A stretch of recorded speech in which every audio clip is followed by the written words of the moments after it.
салом бародарон, имрӯз рӯзи 75-уми солгарди озодӣ шаҳри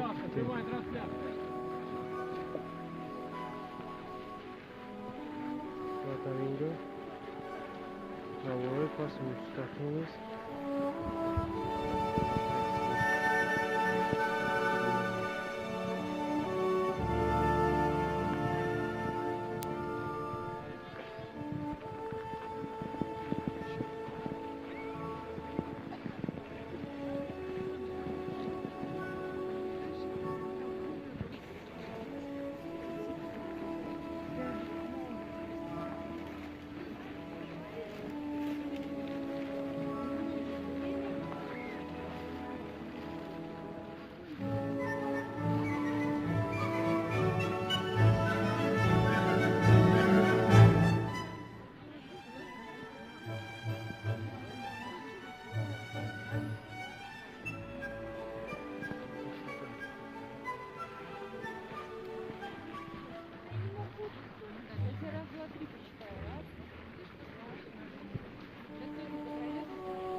چقدر میبینید گاوها با این باغ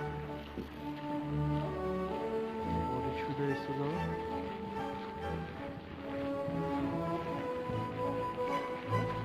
این همچون میدان غلبه.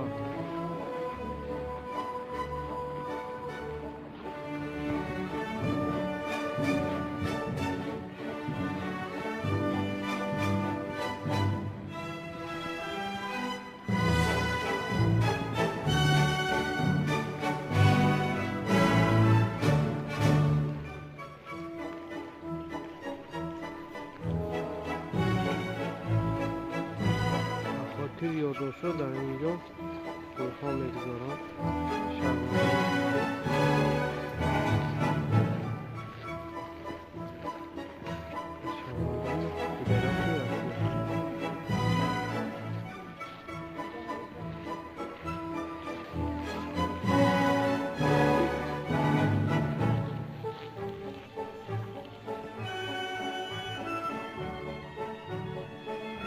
این میدان اصلا از اون میشد وقتی وجود دارم.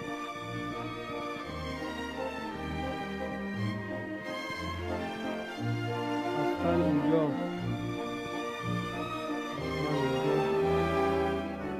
قبرستان هست و این یک قبرستان تاریخی بین شهر و در اینجا تمام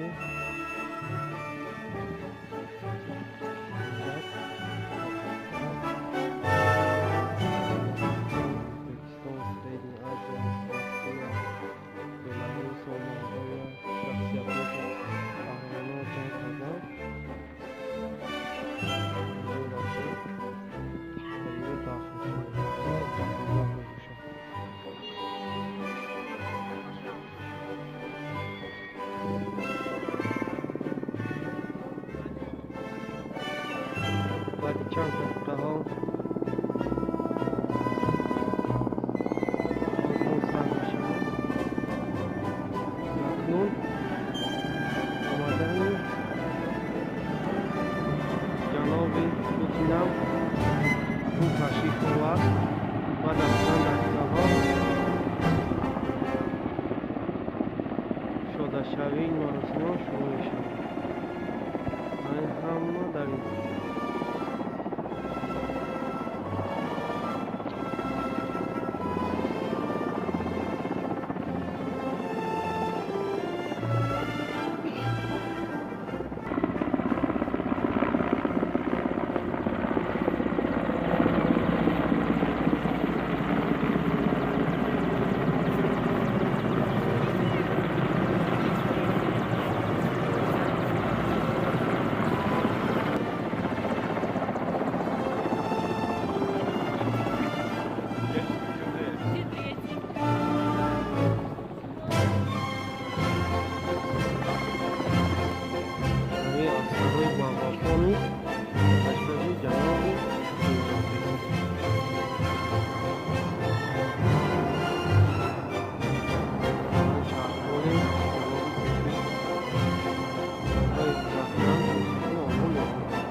się patrzą w stocznik. Tutaj co będzie?